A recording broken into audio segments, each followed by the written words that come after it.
بسم اللہ الرحمن الرحیم۔ السلام علیکم۔ بیان کیا جاتا ہے کہ ایک بادشاہ شکار کے لیے نکلا ہوا تھا۔ وہ جنگل سے گزر رہا تھا کہ اس کی نظر ایک درویش پر پڑی جو اپنے حال میں مست بیٹھا تھا۔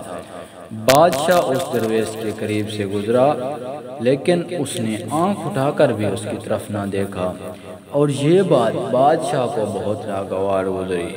اس نے اپنے وزیر سے کہا کہ یہ بھنگ مگے بھی بالکل جانوروں کی طرح ہوتے ہیں، انہیں معمولی ادب آداب کا بھی خیال نہیں ہوتا۔ بادشاہ کی ناگواری کا اندازہ کر کے وزیر اس درویش کے پاس گیا اور اس سے کہا، بابا جی، ملک کا بادشاہ آپ کے قریب سے گزرا اور آپ نے اتنا بھی نہیں کیا کہ اپنی عقیدت اور نیاز مندی ظاہر کرنے کے لیے کھڑے ہو جاتے اور ادب سے سلام کرتے۔ درویش نے بے پرواہی سے جواب دیا، بابا، اپنے بادشاہ سے کہو کہ ادب آداب کا خیال رکھنے کی امید ان لوگوں سے کرے جنہیں اس سے انعام حاصل کرنے کی لالچ ہو۔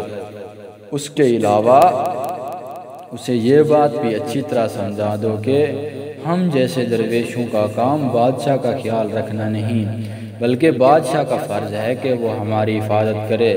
تو نے سنا نہیں، بھیڑیں گڈریے کی حفاظت نہیں کرتی، بلکہ گڈریا بھیڑوں کی حفاظت کرتا ہے۔ یاد رکھے، بادشاہی ہمیشہ رہنے والی چیز نہیں۔ موت کے بعد بادشاہ اور فقیر برابر ہو جاتے ہیں۔ اگر تو قبر کھول کر دیکھے تو یہ بات معلوم نہ کر سکے گا کہ یہ شخص جس کی کھوپڑی کو مٹی نے کھا لیا زندگی میں کس مرتبے اور شان کا مالک تھا۔ وزیر نے درویش کی یہ باتیں بادشاہ کو سنائیں تو اس نے ان سے نصیحت حاصل کی اور فقیر پر مہربان ہو کر اس سے کہا کہ اگر کسی چیز کی ضرورت ہو تو بیان کرو، تمہاری ہر حاجت پوری کی جائے گی۔ فقیر نے بے نیازی سے کہا، بس ایک خواہش ہے، اور وہ یہ ہے کہ میرے پاس آنے کی تکلیف پھر کبھی نہ اٹھانا۔ بادشاہ نے کہا، اچھا، مجھے کوئی نصیحت فرمائیے۔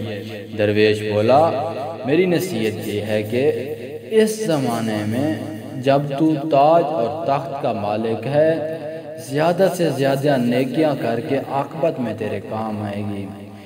یہ تاج اور تخت ہمیشہ تیرے پاس نہ رہے گا، جس طرح تجھ سے پہلے بادشاہ کو ملا اور اسی طرح تیرے بعد کسی اور کو مل جائے گا۔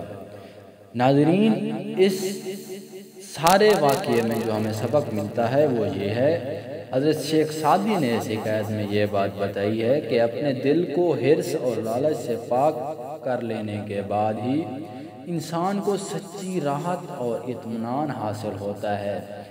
یہ مرتبہ حاصل ہو جائے تو خدا ایسی جرت بخش دیتا ہے کہ وہ لشکر رکھنے والے بادشاہوں سے بھی خوف نہیں کھاتا۔ نیز یہ کہ مالدار شخص کے لیے سب سے زیادہ نفع کا سودا نیکیاں کرنا ہے۔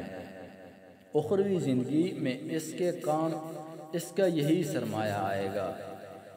جس مال پر دنیا میں غرور کرتا تھا، اس میں سے کفن کے سوا کچھ بھی اپنے ساتھ نہ لے جا سکے گا۔ ناظرین، امید ہے ہماری یہ ویڈیو آپ کو پسند آئی ہوگی۔ اگر ہماری ویڈیو آپ کو پسند آئی ہے تو ہمارے چینل کو سبسکرائب کریں۔